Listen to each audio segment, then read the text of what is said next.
За сайн байцгаана уу хүүхдүүдээ. Та бүхэнд энэ өдрийн мэндийг хүргэе. Дүрслэх урлагийн хичээл эхлэхэд боллоо. За багш нь өнөөдөр 1-2 дугаар ангийнхандаа зориулаад үндсэн дүрсээр амьтан зурх аргачлал гэсэн сэдвийг бэлтлээ. За эдгээр дүрсүүдийг хүүхдүүд маань сайн мэдж байгаа бах. Өдрөө нэрлэрээ.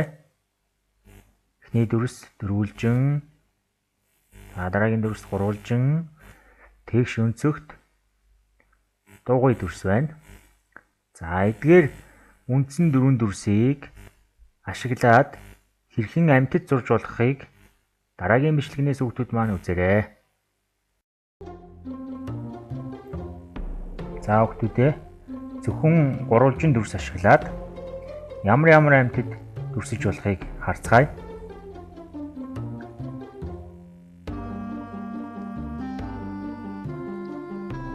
За ямар ч будаг ашиглаж болно.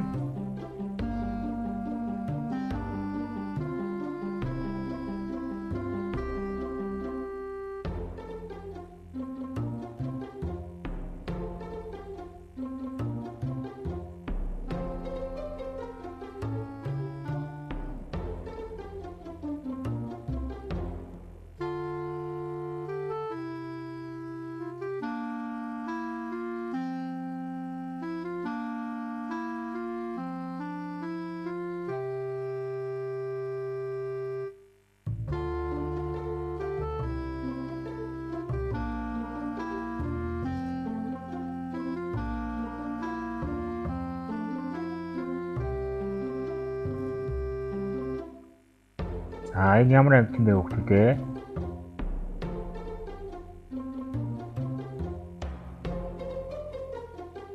Бидний хамгийн сайн мэдих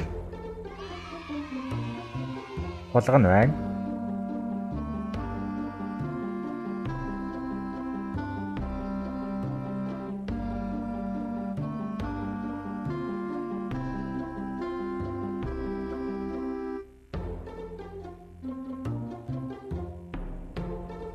За ямааг ингэж зурх нэ. За одоо хүүхдүүдээ дөрвөлжин дүрс болон гурвалжин дүрсийг ашиглаад хэрхэн амьтан зурх вэ гэдгийг харцгаая.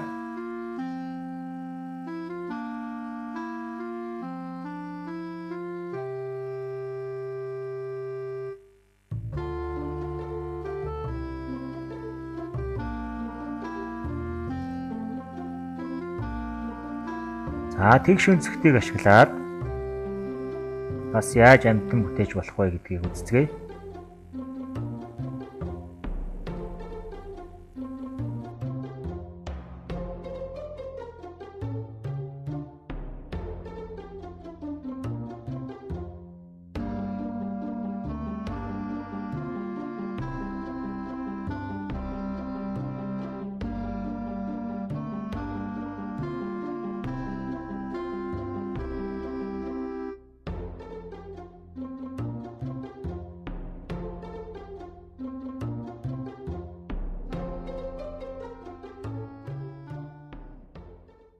За саяын бичлэг таалагдсан гэдэгт итгэлтэй байна.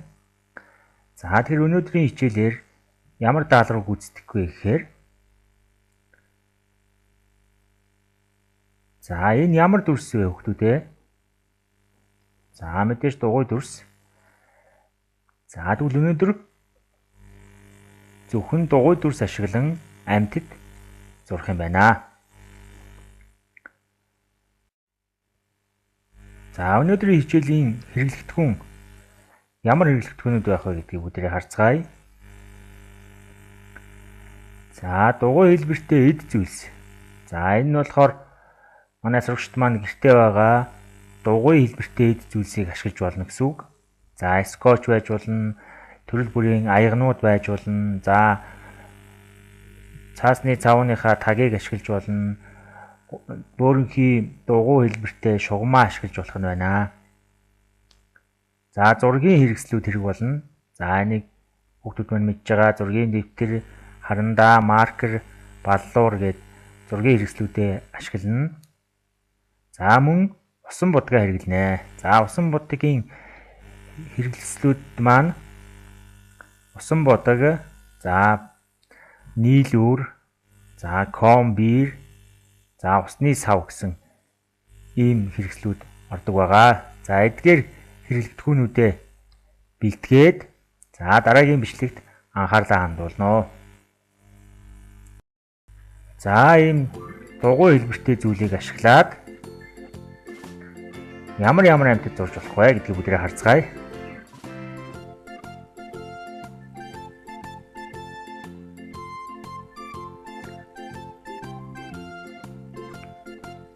За хоёр нүдийн жижиг дугуйгаар хийсэн. За ямар амьтан болох нь вэ гэдгийг бүгдээ харцгаая.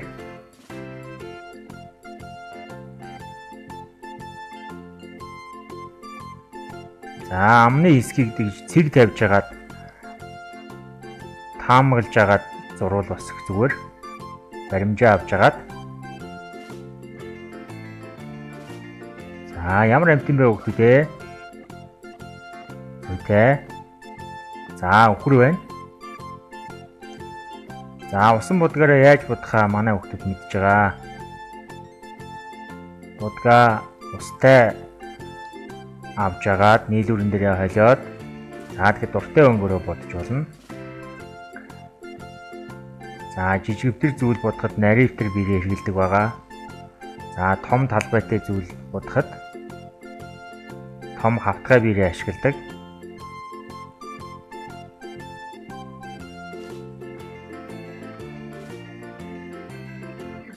За хамрыг ингээд үсэлчээ. За ингээд чихнийх нь одоо ивэр чихнийх нь сүүлрүүдийг харагчж байна. За өхөр маань ингээд бэлэн боллоо. За дараагийн амьтан. За доор нэг жижигхэн толгой хийчээ. За сүүл нь энд явах нь. Ямар амьтан гэж бодож байна хүүхдүүдээ? За ийм хүлтэй. Оо зүйтэй. За дахиад байна. За доошоо тонгоогоод газраас будаа идж байгаа. Дахианы хэлбэр гараад ирлээ. За дахиад мэдээж шар өнгөтэй байдаг. Шаргал өнгөтэй байдаг.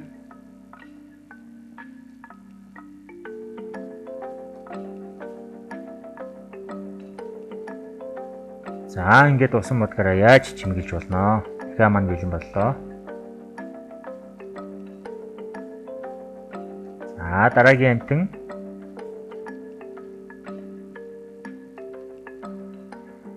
За хоёр жижигээ дээдлэлд нь байрлууллаа. За ингээд нүд нь гараад ирлээ. За ямар амьтан бэ хүүхдүүдээ таамаглал дэвшүүлээрэй. За хөлийн хийх хэсгээ ингэ цэглэж байгаад хийвэл зүгээр. Энэ хавьд хийнэ гэж цэглэж байгаад хийсэн зүгээр. За зүйтэй. Мэлхий гэдэг амьтан байна. За мэлхий маань гидсэн хэсэг нь цайвар шаргал өнгөтэй байдаг. За яг их бие нь болохоор ногоон өнгөтэй байдаг байгаа. За усан будгаараа маш нямбай цэвэрхэн бодох ёстой шүү. За мэдээж толбтой байдаг. За толбуудын тод ногооноор ингэж хийчихнэ. За ингэж нэлхий маань бэлэн боллоо.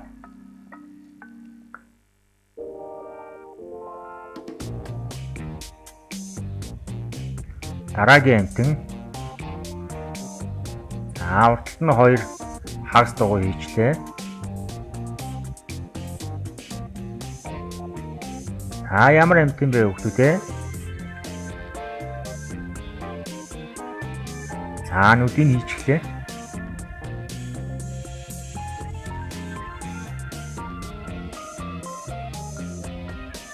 За сурагчид маань ямар амьтан гэдгийг мэдсэн байхаа.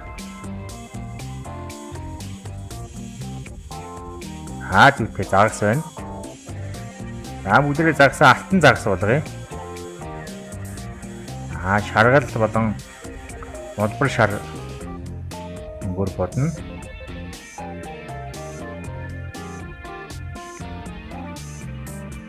За ямар ч төрлийн өнгийг гаргаж болно. Нийл өргөн дээрээ бодгаа холиод. За ингээд сэлүүр болон хайрцнуудыг гаргаад иж болно.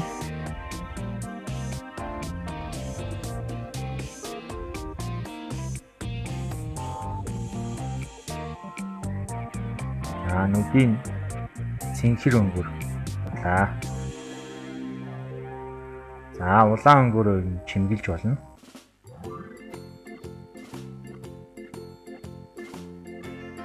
Ингээд загас маань бэлэн боллоо. За ингээд өнөөдөр бүгдээрээ үхэр, тахиа,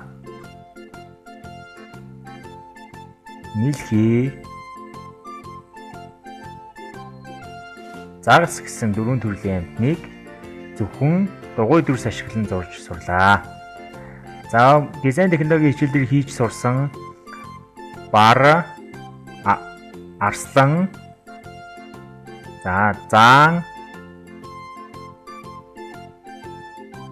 за сармагчин гэсэн энэ амьтдыг бас яг энэ аргаар зурж болно. За өөр бас цоох,